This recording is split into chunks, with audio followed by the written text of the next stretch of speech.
Okay, so this is our first AP US History webinar. We're doing these to stay caught up, especially with the SCD presentation today. We want to make sure that we're going through the chapters and just continuing with our discussion here on this time chapter 10, which originally on the portal the IDs were actually looking at chapter 11 information. I apologize about that. I changed that around. So we're definitely just looking at slavery today. So the focus questions of the chapter, we want to look at how slavery has evolved into this entire system. Essentially, the South used to be a society with slaves up until after 1808, when it suddenly became a slave society. They may sound like the same thing, but a slave society and a society with slaves is very different. The idea is that slavery becomes ingrained in Southern society, and it is no longer possible for the two systems to exist independently of one another. So we're going to look at how slavery evolves, especially after the invention of the cotton gin. Then we're going to look at how cotton ultimately becomes king. Obviously, this is a euphemism, but the idea that the cotton industry completely controls the Southern way of life. We also want to look at how African Americans increasingly create their own sense of community, both as a sense of survival, as sort of a strategy for survival, as well as an attempt to form their own unique culture outside of the culture that they are trapped into. And lastly, we want to look at how the white South is constructed, so how they form their own culture and how that culture distinguishes itself from the African American culture.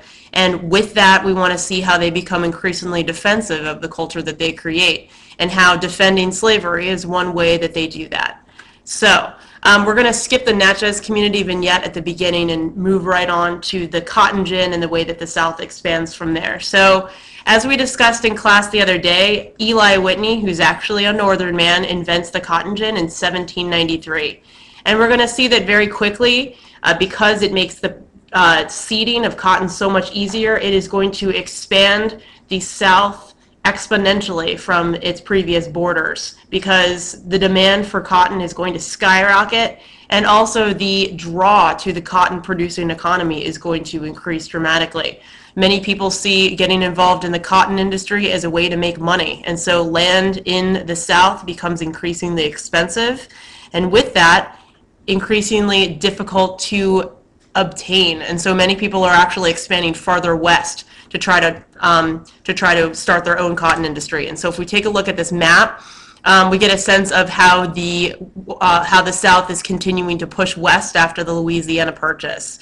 And so these colonies here, or these states here in orange, were the states that originally existed prior to the Revolution. And by the time 1821 rolls around, realize that that is right after the Missouri Compromise, right? We have Kentucky, Tennessee, Mississippi, Alabama, and Louisiana as new parts of the Union, and they are states at this point. And by the time 1850 rolls around, so 10 years prior to the Civil War, we have 3 new states and incredibly large territories that are also part of the slave society. So this is a dramatic spread to the west, a huge acquisition of territory, and this is going to make the slavery question increasingly difficult to answer. All right, so the War of 1812 is also going to be something that prompts expansion, just because the war hawks ultimately felt that expanding farther west was their way of becoming a self-sufficient economy, right? So we see expansion into these new territories that we just saw on the map. Also, because Congress bans the international slave trade in 1808, we realize that the cotton economy and the slave society can only be maintained through natural increase and an internal slave trade. So this is going to make slaves increasingly profitable, and it's also going to make it something that needs to be sustained, needs to be continued within the borders of the United States. It's no longer part of the international economy. All right, so with that, despite the fact that the slave trade is abolished in 1808, we see the slave population increase dramatically, mainly due to natural increase. And so these areas that are darker on the map are ultimately showing the areas where the slave population is most heavily concentrated. This also corresponds to what is known as the Black Belt, or the area where the slave population actually vastly outnumbers the white population. And these are all heavy cotton producing areas of the South. And so in a sense, when we look at the later part of the chapter, where we look at slave revolutions, it makes sense that many of these revolutions are taking place within the Black Belt. Revolutions often occur when there is power in numbers, and so if slaves outnumber their white counterparts, they're going to be more tempted ultimately to ensue a revolution. All right, so we've got that covered. So additionally, before the cotton gin was invented, there was kind of a sense that slavery would expire on its own. This is one of the reasons why the founders actually set a date for the expiration of the slave trade. But yet, when cotton becomes increasingly profitable, suddenly you see this change in mentality in the South, where they feel that slavery is the only way that they can continue their economic system. And so they find new ways, ultimately, in order to defend this, the slave economy, as well as promote the cotton industry. And so we're going to see that the slaveholders are not only becoming increasingly defensive of slavery, but they're coming up with new methods in order to defend slavery. And we'll talk about that in just a little while with the defense of slave trade, or with the defense of slavery, that is. So the internal slave trade, realize that this is something that was complemented by the continuation of international slave trade, even though it's abolished. You do see examples where slaves are smuggled into the United States. The Amistad case was one of the most famous where this happened. But ultimately, you see with the internal slave trade, there are efforts to transport slaves throughout the southern regions, from the Caribbean to the South, and there are definitely efforts to move slaves into more heavily cotton-producing areas. Slaves could be transported by foot, which was often one of the most painful experiences. They were chained together in coffles. A coffle is essentially a metal, it's almost like a metal shackle that is placed around slaves' necks, and they move together in large bands. This also was sort of reminiscent of the long march from the inland areas of West Africa to slave ships. So sort of a haunting reminder that they had not made any progress from the initial start of the slave trade. They also could be transported by boat, and this ultimately became known as being traded down the river, which we'll refer to in a little while. So here's the thing about slavery, the economy, and the growing cotton industry. Now, while the North becomes increasingly less dependent on slavery, at the same time, it is indirectly benefiting from the slave trade quite a bit, in the sense that the northern industry is starting to become more independent and more self-sufficient. After the War of 1812, when the United States proved that it was sovereign from British power, it does begin to industrialize in many ways in order to compete with British manufacturing. So when the Industrial Revolution starts to kick in the North, you see that one of the most profitable forms of the economy, one of the most profitable ways for the North to make money, is by expanding its own textile industry. And so textiles were complemented with raw cotton. So essentially you had this interesting trade system where the South would export raw cotton into the North, where it could be manufactured into a finished good and then traded throughout the world. So even though the North ultimately did not need to embrace slavery directly, it was sort of an indirect beneficiary of the system.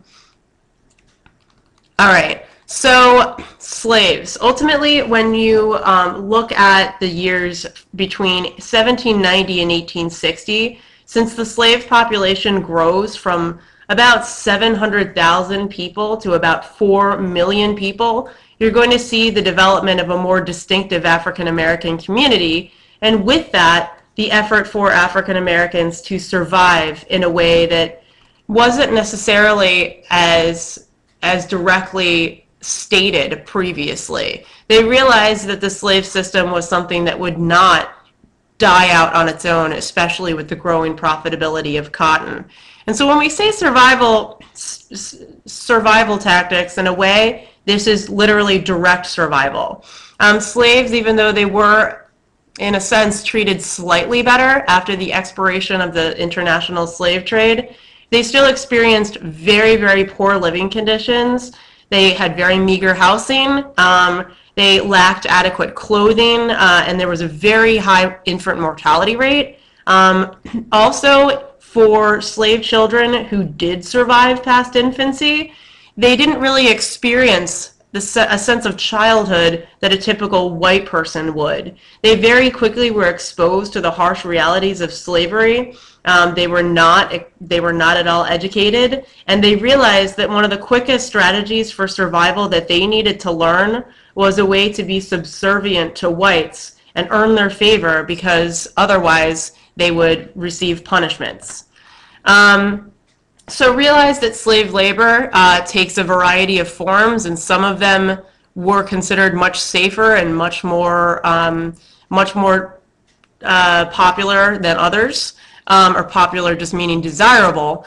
So some slaves actually worked as domestics inside the house. This was seen as a safer form of work. Ultimately, it was safer just because they were indoors, safer because they didn't work as many hours. So they could be employed as cooks, housekeepers, oftentimes nannies for white children. But the problem with this, we see that it is ultimately a safe existence physically, but emotionally it was also considered to be less desirable, in the sense that these house slaves were under constant supervision, surveillance.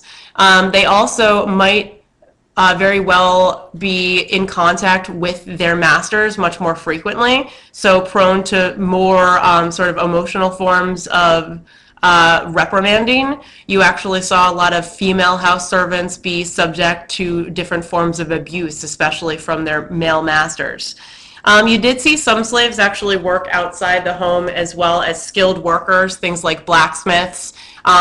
Also occasionally would learn some sort of trade outside of their household, and sometimes their masters would actually hire them out to do different kinds of duties, and they could make some money on the side.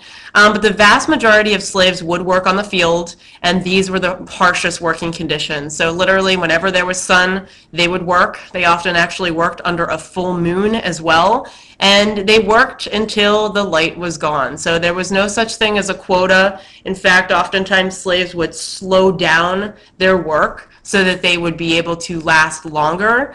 And even when they did strategies like this, like pretend like they couldn't work as hard as they actually could, many of them were frequently prone to illness, and the life expectancy of a field hand was significantly lower than someone who spent their time inside. The other thing that many slaves risked, which I mentioned earlier, was the idea of being sold down the river. And essentially, this was one of the biggest fears of all slaves. The growing importance of the cotton industry made the lower southern economy expand quite rapidly. And so when we say down the river, we're referring to states like Missouri, Alabama, and Louisiana, as well as eventually places like Texas and Florida. So basically, since these areas are opened up further west, this was almost seen as a second middle passage for slaves. They saw being sold down the river as a permanent transition. It was very rare for someone to be sold into one of these areas of the Deep South and actually return. This also divided slave families apart, and this was a very, very traumatizing experience for many slaves to go through. Also, when you saw plantations function in the lower South, it was more likely that the slaves were managed into a gang system of labor. So basically, they would work in a large group.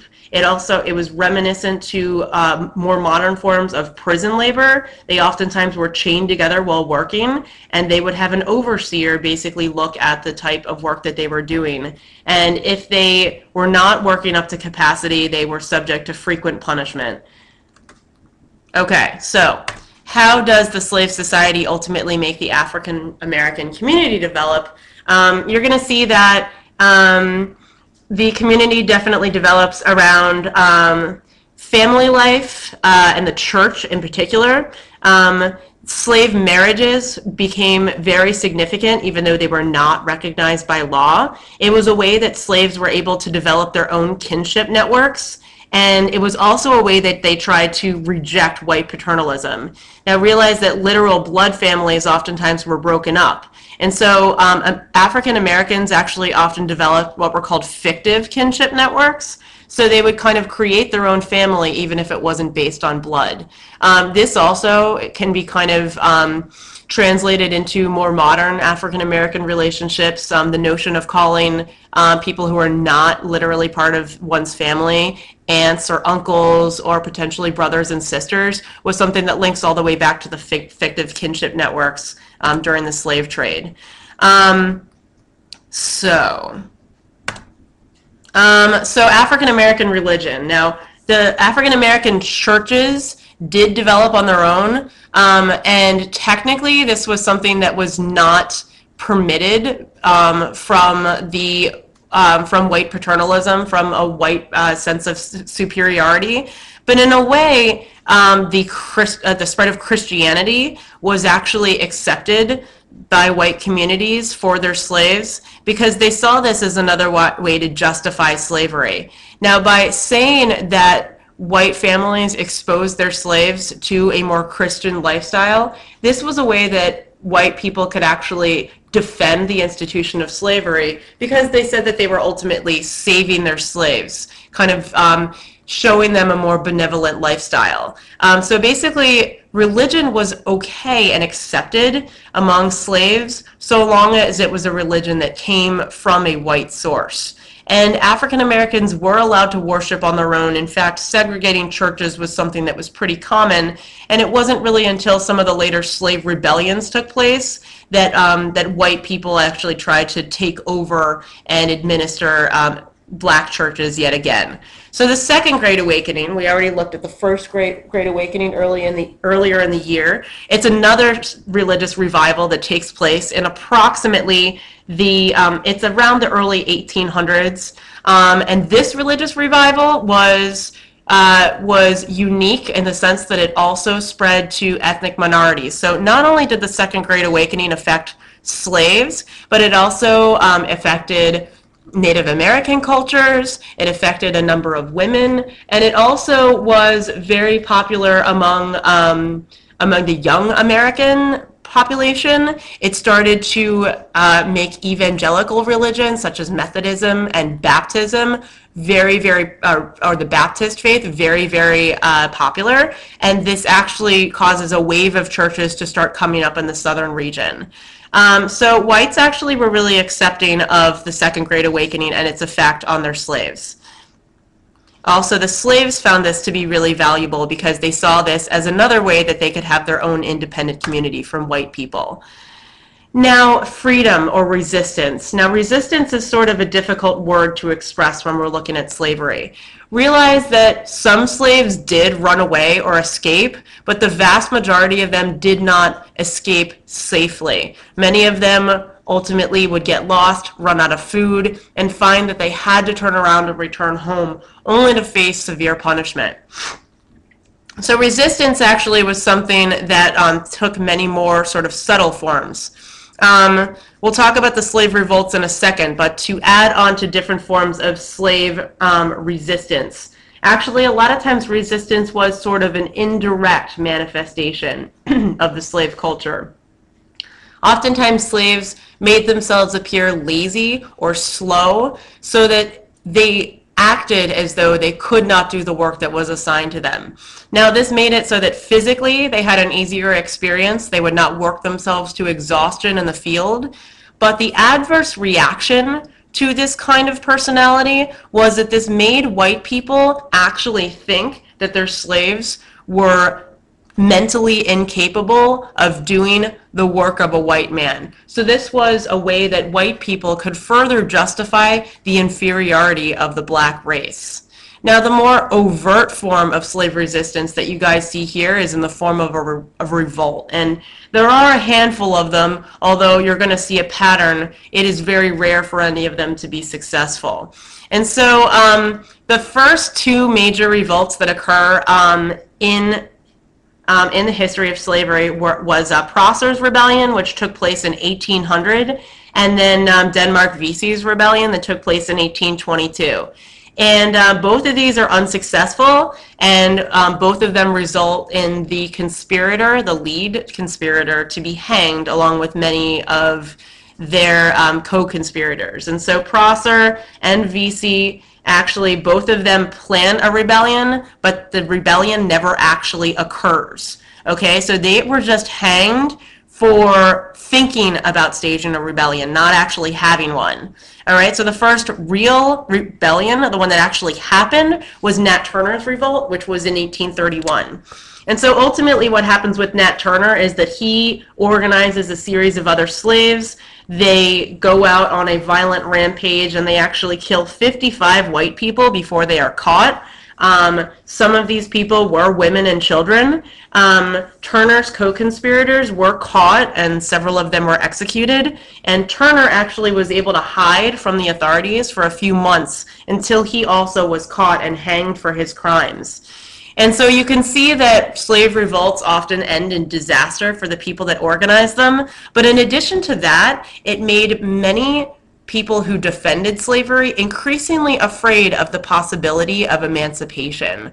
They figured that if slaves were set free, that they would be inherently violent. And what made them think this was the legacy of these rebellions. And so Nat Turner's revolt had an even more dramatic effect in the sense that it inspired fear of black revolt throughout white slave society.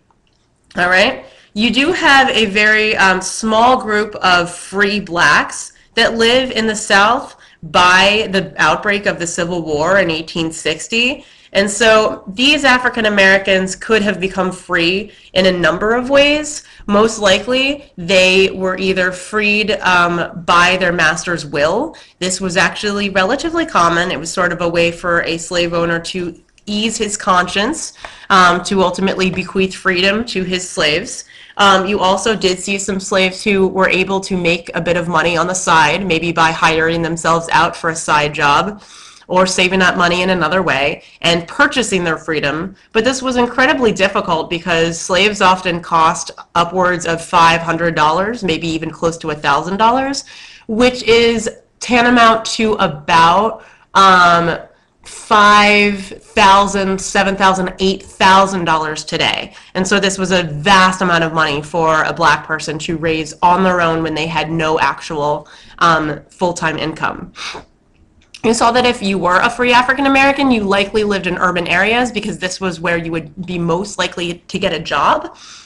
They found themselves to experience a little bit more social liberation, but at the same time, they lived in constant fear of being maybe forced back into slavery, even though African Americans did possess papers that said that they were free. There were incidents where these papers were damaged, destroyed, and so there were circumstances where freed black men and women were ultimately captured and sold back into slavery against their will and against the law. So how does the white community fit into all of this? Now realize that in the South, there is a growing middle class.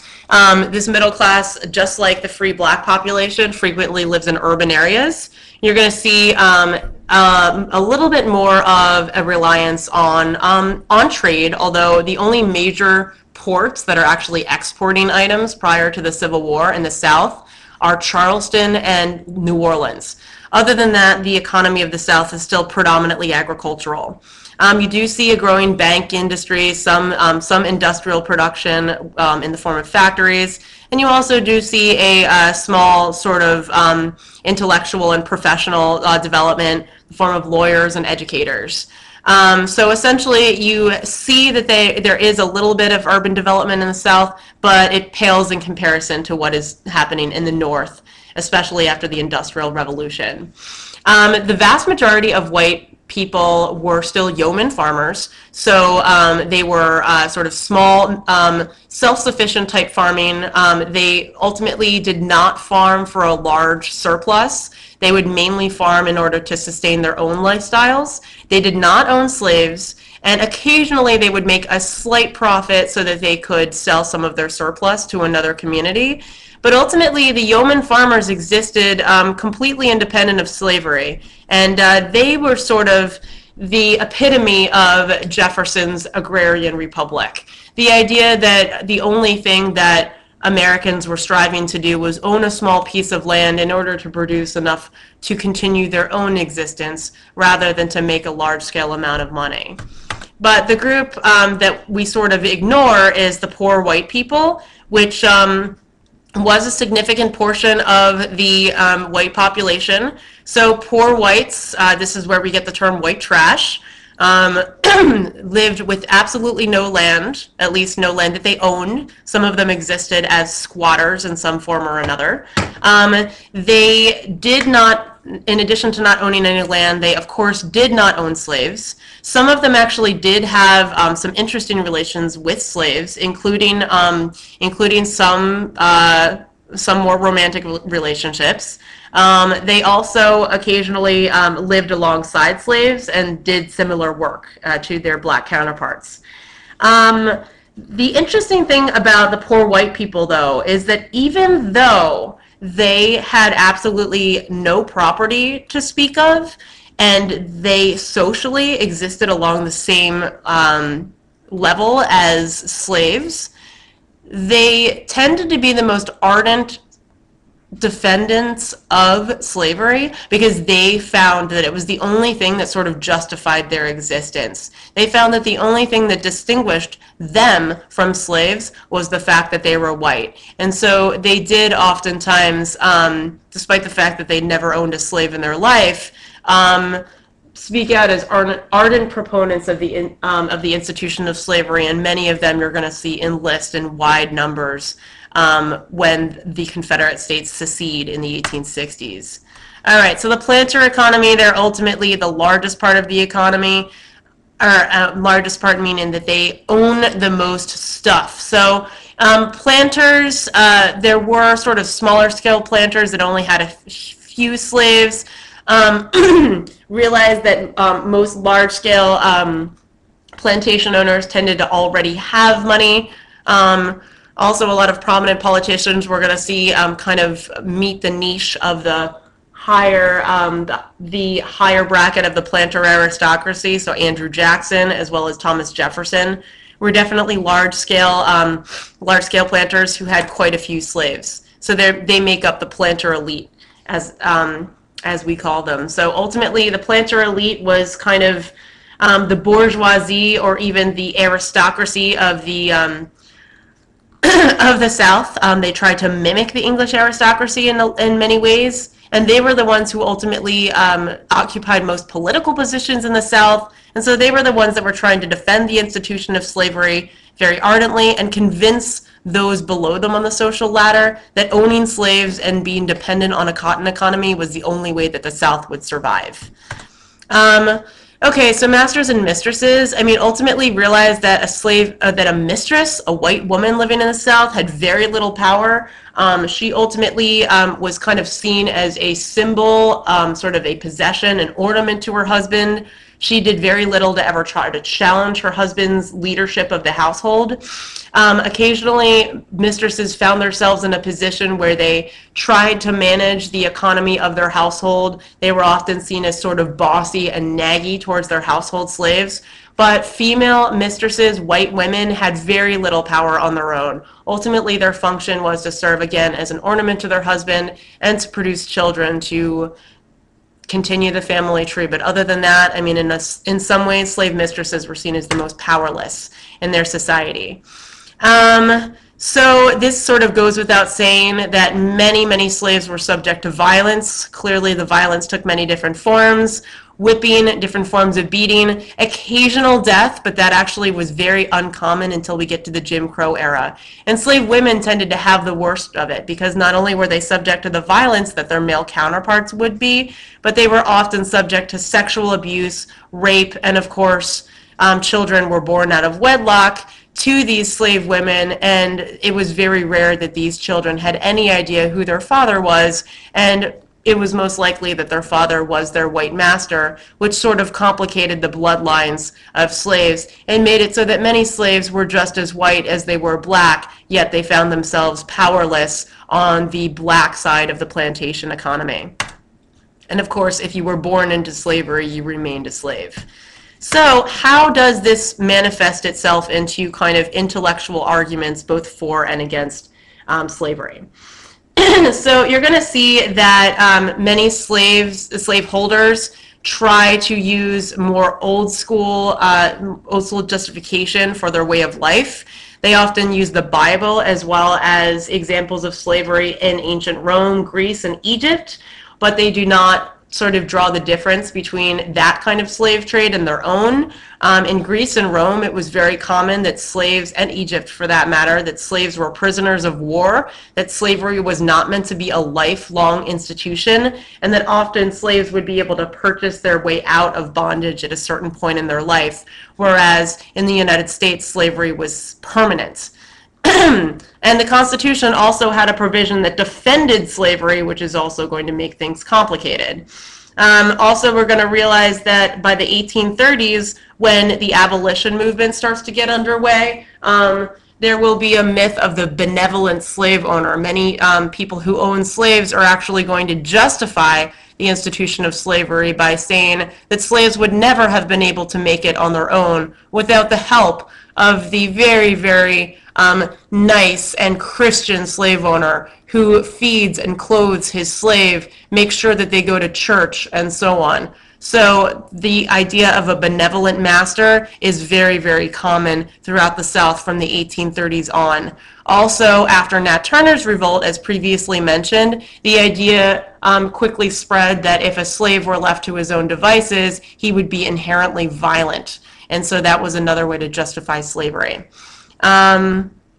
Also, some people look at the economies of the North, which were increasingly reliant on the factory, the assembly line, dependence on an unskilled labor force, as a much more harsh form of slavery than the actual Southern institution of slavery. That was because people who worked in factories in the North did not have things like housing or clothing provided for them, and they were subject to the really harsh nature of capitalism that faced them in the North. All right, so there was the idea that white slavery in the North was way harsher than black slavery in the South. Okay, so despite the fact that there is a lot of effort to defend slavery in the South, there were some anti-slavery arguments as well. So you're going to see that one of the most prominent anti-slavery proponents was a man named Hinton Helper, who wrote the book The Impending Crisis in 1857, who is criticizing slavery from the Southern perspective.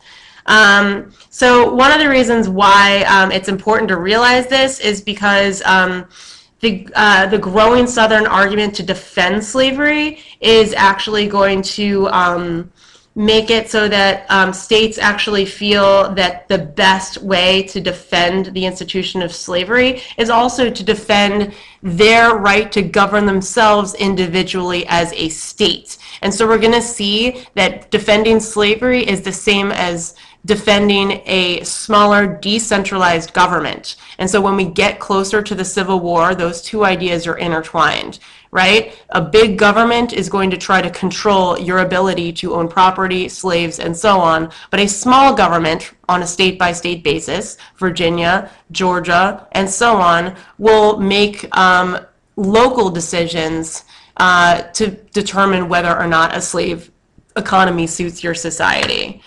All right. Also, just really quickly before we conclude, realize that there is a push towards the abolition movement in the North that we're going to focus on a little bit more when we get to a future chapter. So 1831 is when William Lloyd Garrison publishes The Liberator, which is an anti-slavery newspaper.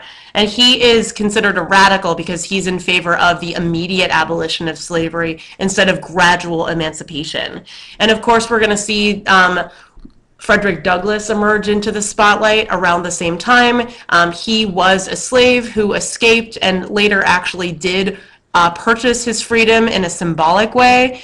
He publishes his own newspaper that's called the North Star, and he will be one of the most prominent spokespeople for African Americans for emancipation. He will serve to advise Abraham Lincoln on his strategy towards the slave population, both before and during the Civil War. And we will conclude the chapter just by looking at how the slave trade is going to influence population patterns in the South. So realize that by 1850, which is 10 years before the Civil War breaks out, we see virtually every state in the Deep South have almost a black majority, if not a black majority. States to definitely look out for on this map are South Carolina and Mississippi, which you can see by 1850 already have a slave majority.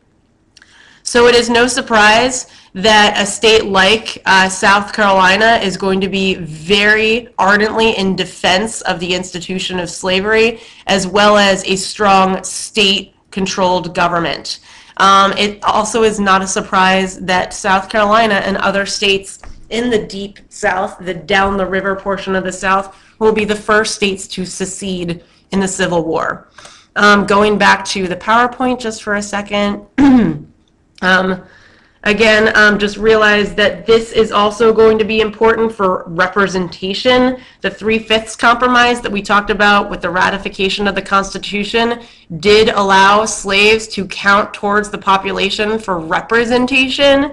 And so it's going to be increasingly complicated when these slave states are growing in slave population, that this is going to be ultimately what is going to determine how they are represented in government.